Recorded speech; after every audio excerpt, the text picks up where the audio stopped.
Welcome, everybody, to the Grimdark Breakdown, and it is Meta Monday. So, we're going to talk about what armies have been putting up some event results in the last 2 weeks. Reason we look at the last 2 weeks instead of just one weekend is one really good player could really push an army's win rate up or down or anything like that.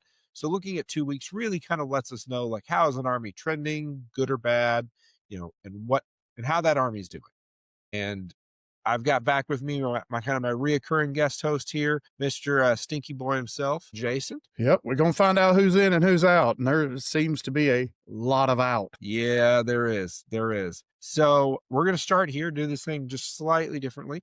As we kind of look here across the bottom, what you're looking at here is teams that had 0 finishes. There were some top 10 finishes and things like that, but all of these teams here, armies, did not get a win in the last 2 weeks. There's a couple that I am actually legitimately surprised by. Number one is Astra Militarum. I am shocked that there was no guard wins in the last 2 weeks. Agreed.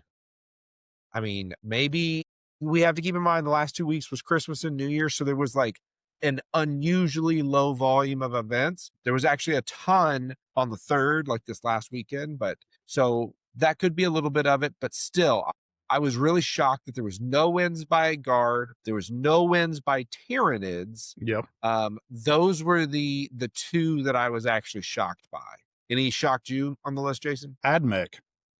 Admech Yeah. just kind of disappeared. Yeah, I'm curious. I'm starting to wonder how hard was that nerf that they took.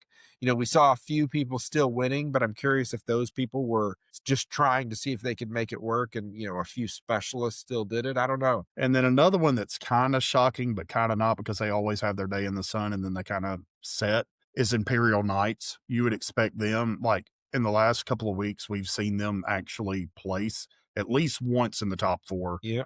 And Yep. not at all this week. Yeah, that is a good point. So a couple of armies that we saw on the list last week completely fell off and had nothing. So we're going to start with armies that earned a top spot. Somebody was able to get a win or get in a top 4 placing, which honestly is very impressive. A lot of the time when you're in the top 4, you're still undefeated. So first and foremost, are any of these armies stand out to you or surprise you? No.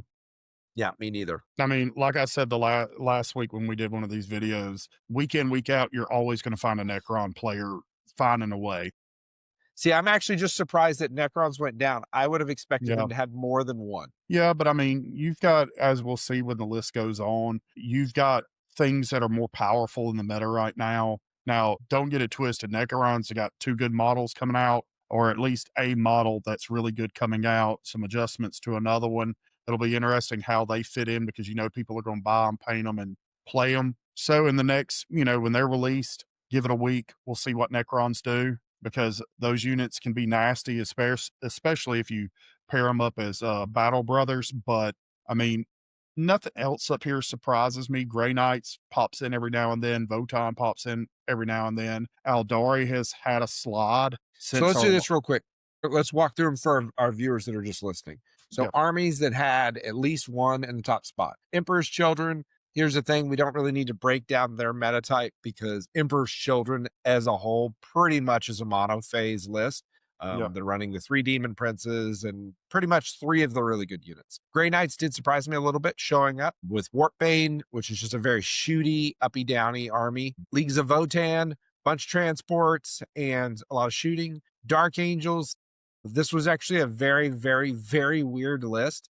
The gentleman that did this was playing Gladius. He had 2 Redemptor Dreadnoughts, 2 Gladiator Lancers, a Tech Marine, and a Dark Shroud. So he basically was running like 6 tanks and then a couple of point monkeys and just played tank shoot 'em. The Thousand Suns, surprisingly, was not Terminator spam. It was Rubric Marines that did it, which I was really surprised about. Tau was a Kroot list of all things. That doesn't surprise me. Really? No, because if you've paid attention to some other major channels, they have played around with the Kroot. You can flood the board with them jokers and it can be a nightmare. So doesn't surprise me with people playing around with Recruit that it finally won something. Chaos Demons does not surprise me. It was Tzeentch, No. pure shooting list. World Eaters, it was a very, very weird Gore track list, which is the transport detachment of World Eaters. It was a really small tournament. It was like 19 players, but good job on them. And the Eldari, you know, man, can't keep the elves down. You just can't keep the elves down. Nope. All right, the top 2 spots. Which one you want to take? And I'll take the other. I'll take Blood Angels. All right. Blood Angels doesn't shock me. Their Christmas detachment, I believe, was one of the both of the people that placed use the Christmas detachment. And I mean, if people are winning with it, regardless of if it's, 19 people or 40 people, I mean, you've got to have some idea of what you're doing in order to win these things, because there's always going to be 1 or 2 people that know their stuff at these RTTs and these GTs. And for, the Blood Angels to still be up there just tells you where they are in the meta. It still tells you that we're in a melee meta. I'm not surprised. I would expect more people to play them right now, but 2 wins is solid, especially with a brand new detachment that just came out less than a month ago. And for small event sampling, just so you know, there was only 6 events. Yeah. Like when I did this whole list, 6 events. So at 2 of them they placed. I honestly think you've got a hard-hitting melee army that the majority of it has fly.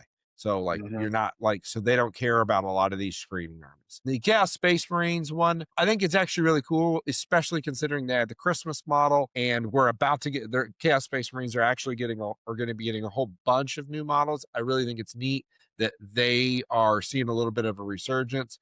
The lists were very different. One was playing Biles list, the other was playing Raiders. So very, very different list. I think that they are one of the most balanced armies right now, in a sense of like a lot of their detachments actually have some spice. There's one army that does stand above both of them, and it is the depraved elves. It is the Drukhari. Countercharging, hard-hitting, fast models typically does well. And they had 3 top spots. I'm just going to go out there and say this. One person who won with them is the 2024 world champion Folger Piles. Yeah, I've got his list here. So you can see he's got Lady Malice, Hesperex. He's got several witches. He's got Raiders and Venoms, Kronos, Hellions, Incubi, some Reavers. Then he's got 2 Scourges with heavy weapons. So he's got these heavy weapons that are just laying good fire support. He's got Reavers for skirmishers running around on the points, doing things like that. Same thing with the Incubi. The Hellions are fast as shit, just running around the board. Kronos is just a good anchor piece. He's got multiple transports running and carrying a lot of this stuff around. And then he's got some great anti-charge units. And man, this lady right here, the first time I ever went into her, I'll never forget. I made the other player show me her data sheet because I was like, it's how many attacks? So I think in a infantry elite meta, Drukhari can thrive because they just eat them to smither. They just rip them. You went into her. Did you take her to dinner first? No, she did not treat me nice. She was not a polite lady. She did not have good intentions in her mind. I'm just going to throw this out here. If Folger Piles runs across this video in his feed and he decides to give it a follow, thanks. Maybe a subscribe, that would be even better. But if he watches this, I want to see what he can do with orcs. Yeah. A player of his skill, try see if he can win a tournament with orcs. Or one of these less played armies that never wins anything because people say, hey, it's a bad army. They're just not in a good spot right now. I want to see someone as skilled as him, basically like a renovation project. It's like, I'm going to resuscitate them and show you it is possible. That's a very interesting take. Very interesting take. Also, just FYI, so he didn't technically win the tournament he was at, but he did go undefeated. It was the largest tournament. It was the Gym City, 99 players. So his placing on here was technically one of the placings was second, but he did go undefeated. So there is that. And if y'all ever play in one of these gym cities in the Ohio River Valley, if you're watching from the States and know where we're talking about, like Ohio, Indiana, Illinois, Michigan area, you're probably going to run into a Conan. You're probably going to run into a Folger. You're probably going to run into one of these big name guys that's really good. So if you want to test your Warhammer knowledge, go to one of them and play one of these guys. Yeah, that Ohio Valley, Texas, Florida, Atlanta, and probably like the Denver area are probably the biggest meccas of where there's the highest concentration of really like high skilled players. For sure. And so, yeah, I would agree. It's very different there. Well, I mean, I say in Ohio, I mean, you're snowed in half the year. So, I mean, all you got to do is sit down and read some Warhammer. And That is true. I mean, you could be like in the beautiful state of Texas where I am, and I think it was 71 degrees today in, January. So or there you you can go. be in Georgia and they don't know what the weather wants to be. Yeah, true story. So no surprise to anybody. I had to give them the 4+ because they had more. Ultramarines, Ultramarines, Ultramarines. They are everyone. If you are going to a tournament and you think that you have a shot, even a shot at winning it, you are teching to try to fight Ultramarines. Here's a spoiler alert. I talked to a dude last week and I think I could say this. Hopefully I could say this without getting in trouble. There is another really popular channel that we're going to be doing a collab with in early February. And guys won multiple GTs and we were talking about it. And his 2 cents when we were joking and laughing about Ultramarines was every army in the game or every player that's serious is teching for Ultramarines. He goes, here's the spoiler alert. You tech for them and you still don't have the advantage. He said, you just have game into them. And so it's just, man, it's rough. It's rough. Like, here's the joke. So here's Conan's list who won at the biggest event. He called it bad list. I don't even actually think this is the most optimized list you could do. So he's got the Gravis captain here, which just runs around, and he is a tough as nails action monkey. But by the way, if you decide to fight him, he's got terrifying melee. He's got a power fist and a relic blade to hit you with, but he's going to half damage. Combi lieutenant is going to run around and do stuff half damage. Calgar's going to be leading some of our least favorite boys. Gilliman with all of the fun stuff he does. Intercessors probably on the home point. He's got some jump pack, which are going to just move around and do objectives. He's got 2 ballistas dreadnoughts, some great fire support. He's got a thing of incursors. Now, incursors, for those of you not familiar, when they shoot something, everything else in shooting gets +1 to hit. So that's making pretty much all of his gun platforms hit on 2s.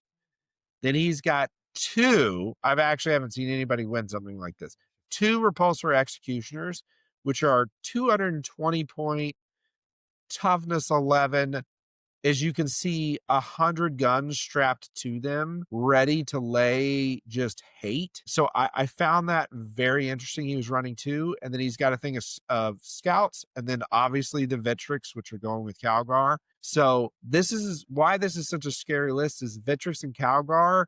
Gilliman just charge straight into your face, hold the midpoint. Meanwhile, he's got 4 tank shooting platforms that have very good shooting, hitting on 2s, full rerolls, +1 to wound. Like, there's nothing they're not going to activate into, and it's not going to die. So it's just, this is a really tough list to beat. And not just this, but the many variations of Ultramarines that people are playing.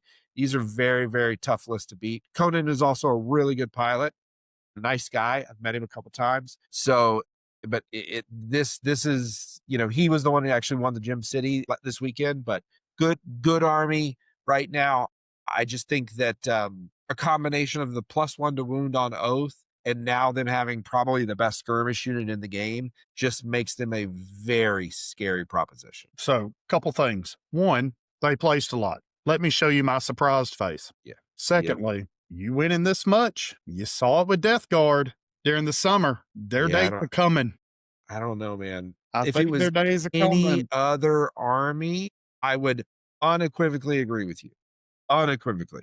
Because it's Space Marines and we're entering the end of the edition, I do have a little bit of a hard time believing they're going to nerf Space Marines as we're entering 11. I don't know, man. Maybe. I don't know if they'd necessarily nerf them, but put a cap on some units that they can bring in to, like, because you can't fix the meta to rise to them, but you can at least fix them to lower them back into an area where people feel like they have a fighter's chance. I mean, if you go against an unskilled pilot you have a fighter's chance. Unskilled pilots are people that are getting into it because they're like, hey, if they're winning all these things, I can win with them too with my basic knowledge. You're going to be able to capitalize on mistakes that these people make. But again, you go up in that Ohio River Valley and you start playing around in Gem City territory against your Folgers and your Conans, you better pack you a lunch. You better pack you another clean pair of underwear because they're going to make you take it if you're not on top of your game. So one of the things I wanted to close with is give you guys a couple of tips, the best I can, to go against some of the top 2 armies, some things. So Drukhari, they hit very hard, but a lot of their units are not very tough. So against a Drukhari player, against a very skilled Drukhari player, they're going to be moving all over the place. One of the things you can try to do is alpha strike them. Hit them first, lock their transports down so they can't move. Try to target some of their really fast moving stuff so that you can slow the pace of the game down just a little bit. Be careful getting into a trading war because a lot of their stuff isn't very expensive. So if you can use one unit and have a shooting and a melee activation potentially, or a split fire activation to kill 2, that's how you're going to kill Drukhari. You got to play them a little bit more aggressive from the beginning. Just know that when Lady Malice comes in, she's going to rip and tear. And hopefully, if you have an Overwatch threat, I would position it in a way to try your best to Overwatch. Space Marines, man, what you really want is plasma guns are your friends. It's why you're seeing a lot of people running Redemptor Dreadnoughts. You want guns that are above strength 7. In a perfect world, strength 10 is ideal, or strength 9. You know, they're good. They have +1 to wound. So the problem is all your guns that would normally wound on 3s is now going to kick up to 4s. But if you can get some good fire with some strength 3 guns, then what you can really do, as long as it's all damaged, like some damage 3 guns with -3, you're pushing them to that 6 save. So what you got to do if you're fighting Vitrix Guard is they're gonna blood surge. So you got to make sure when you do shoot them, you shoot them really hard. I do think a big reason that list had those 2 repulsors in it was it has so many guns that it can't activate until the end of that unit shooting. And the goal would be that he can kill maybe 3 of those Vitrix Guards by the time the activation is done. It blood surges and hopefully it doesn't get in. So what you really want to do is that, or if you have a really hard hitting melee unit, you want to charge it into them. You don't want them to get the charge off. So popping a stratagem for advance and charge if you've got it, like pre-measuring, or baiting with the heroic intervention if you've got a fight first unit where you can heroically intervene and then get them in. Those would be my tips to go against them. But honestly, they're both very good right now. So if you're playing a player of equal skill, you're going to have an uphill battle. I would agree. Well, that's everything we've got on this lovely Meta Monday. We will see you guys next week. And remember, in the grim darkness of the far, far future, there is always more to break down. If you like this content, do us a favor for the YouTube gods, because they've been yelling at me all week because we don't ask for this as much as we should. Drop us a like. That helps us a ton. And subscribe if you want to see more content like this. If you disagree with us, tell us why in the comments. Or if you have any tips on how to fight Drukhari or Ultramarines, please share it with everybody. Thanks, y'all. See you next week.